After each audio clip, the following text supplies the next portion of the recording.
அன்பு நண்பர்களே, குழந்தைகளே, முதல் பாகத்தில் பொம்மை செய்வதற்கு பலூன் எப்படி ஊதணும் அப்படின்னு சொல்கிறத பார்த்தோம். இப்போ இந்த பலூன் மேலே இந்த பேப்பரை எப்படி ஒட்டணும் அப்படின்றத இந்த இரண்டாம் பாகத்தில் பார்க்க போகிறோம்.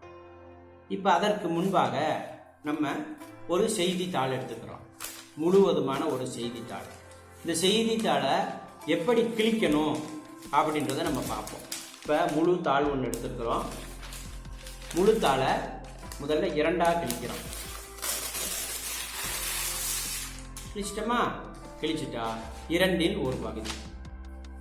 சரிங்களா? இப்போ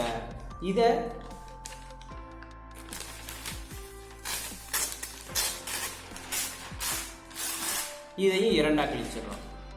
இப்போ நான்கில் ஒரு பகுதி கிடைச்சிச்சு. இதை இரண்டாம் அடிக்கிறோம்.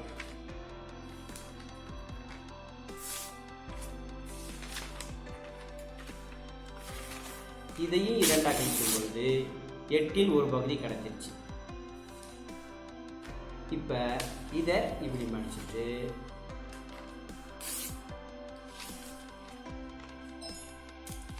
இதையும் இரண்டாக கழிச்சிடணும்.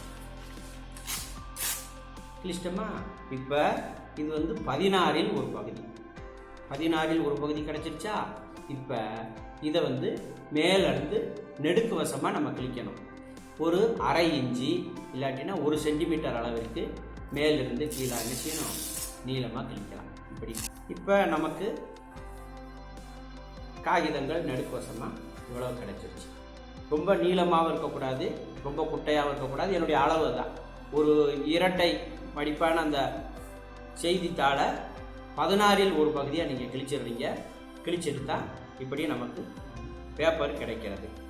இதை பூரா நம்ம முதல்ல வச்சுக்கிறோம்.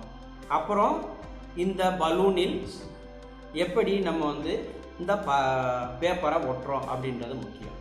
அதற்கு முன்பாக நம்ம அதை தடவக்கூடிய பசையை தயார் பண்ணணும். பசையை தயாரிப்பு பண்ணுறதுக்கு நீங்கள் மைதா மாவு வாங்கிக்கலாம். கடையில் ஒரு 5 ரூபாய்க்கு மைதா வாங்கினா போதும், 20 பொம்மைகள் வரைக்கும் செய்யலாம். சரிங்களா? அப்போ மைதா வாங்கி ஒரு சுடு தண்ணியை, கொதி தண்ணி கிடையாது, சுடு தண்ணியில் போட்டு கொஞ்சமாக ஒரு குச்சி போட்டு லைட்டாக நீங்கள் கலக்கிக்கிட்டே இருந்தீங்கன்னா பசை கிடச்சிடும். ரொம்ப கெட்டியாகவும் இருக்கக்கூடாது, ரொம்ப தண்ணியாகவும் இருக்கக்கூடாது. ரொம்ப தண்ணியாக இருந்தால் பசை அந்த பேப்பர் ஒட்டாது.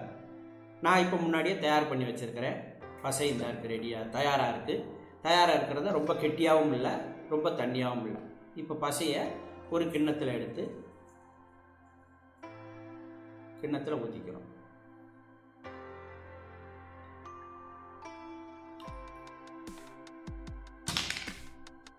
கிண்ணத்தில் ஊற்றிட்டோமா? பசை உள்ளே இருக்குது. இப்போ இந்த பசையை என்ன செய்கிறோம்? பலூனை எடுத்துக்கிறோம். பலூனை எடுத்து அதனுடைய வாய்ப்பகுதியை நம்ம 2 விரலால் பிடிச்சிக்கிறோம். இப்போ முழுவதுமாக இந்த பசையை என்ன செய்யணும்னா பலூனில் முழுவதுமாக தடவணும். கை அழுக்காகும் அப்படின்னு சொல்லி பார்த்தா இந்த பொம்மையெல்லாம் செய்ய முடியாது. நீங்கள் கை அழுக்காகிறத பற்றி நீங்கள் யோசிக்கவே கூடாது. பசையை எடுத்துட்டோம், முழுவதுமாக தடவணும். தெரியுதுங்களா? தெரியுதுங்களா? பலூனு அப்படி தெரியுதா?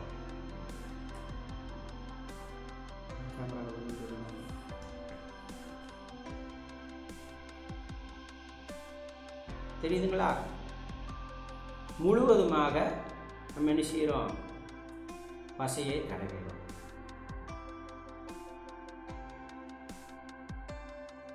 முழுவதும் தடவியாச்சு.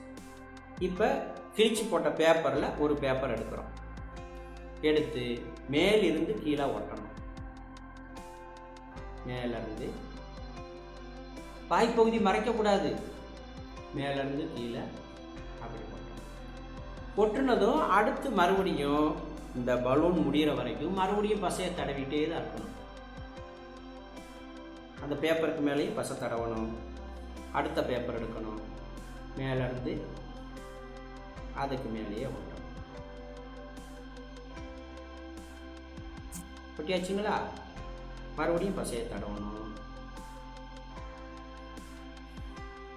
அடுத்த பேப்பர் எடுக்கணும். முழுவதுமாக அப்படியே ஒட்டணும். இடம் இல்லாமல் ஒட்டணும். சரிங்களா? இடம் இருந்துச்சுன்னா இடையில இன்னொரு பேப்பர் கூட நீங்கள் போட்டுக்கலாம். சித்திரமும் கைப்பழக்கம் செந்தமிழும் நாப்பழக்கம்னு சொல்லியிருப்பாங்க. அவன் மேலே முதல்ல வந்து நம்ம செஞ்சு பழகணும். செஞ்சு பழகிறதுக்கு முன்னாடி முதல்ல கவனிக்கணும். என்ன செய்கிறோம் அப்படின்றத கவனிச்சா தான் நீங்கள் வந்து தெளிவாக செய்ய முடியும். ஒட்டிட்டேனா? பாதி பொருள் ஒட்டியாச்சா? முழுவதும் ஒட்டிட்டோம். ஆரஞ்சு பழச்சோள மாதிரி மேலேருந்து முழுவதுமாக ஒட்டியிருக்கோம். பார்த்துட்டீங்களா?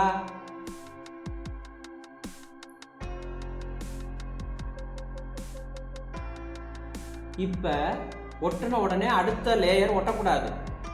கொஞ்சம் பொறுமையாக இருக்கணும். ஒரு 10 நிமிஷமாவது இது நல்லா கொஞ்சம் காயணும். ஏன்னா இப்போ அடுத்து நம்ம ஒட்ட போகிறது குறுக்கு வசமாக படுக்க வசமாக இப்படி ஒட்டணும். அதுக்கு வரைக்கும் இதை கொஞ்ச நேரம் ஒரு 10 நிமிஷம் காய வைக்கணும். ஃபேனுக்கு கீழே காய வைக்கலாம். வெயிலில் மட்டும் காய வச்சிடக்கூடாது. ஏன்னா வெப்பத்தால் காற்று விரிவடையும்.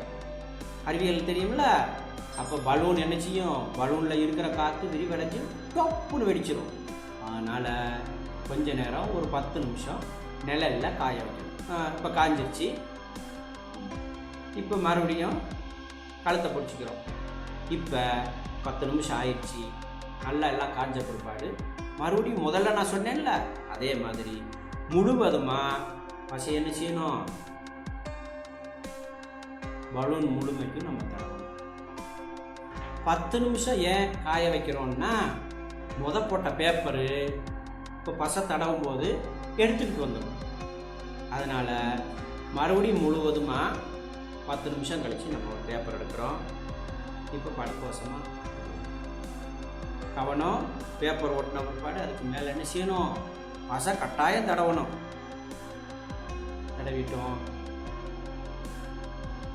மேலே மேலே தடவிட்டு இப்போ படுக்கோசமாக அழகாக ஒட்டிட்டோமா? முழுவதும் பசை போட்டு ஒட்டியாச்சு. வாய்ப்பகுதியை விட்டுட்டு முழுவதுமாக குறுக்க ஒட்டியாச்சு. இப்போ இதுவும் ஒரு 10 நிமிஷம் காயணும். அதுக்கப்புறம்தான் இதில் வந்து நம்ம கழுத்தை வந்து மாட்டணும்.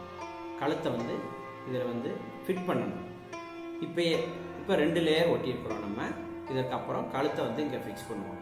இந்த கழுத்து எப்படி ஃபிக்ஸ் பண்ணுறோம் அப்படின்றதுக்கு தேவையான பொருட்களும் அதை எப்படி ஒட்டுறோம்ன்றதை அடுத்த பாகத்தில் பார்க்கலாமா? பாய்.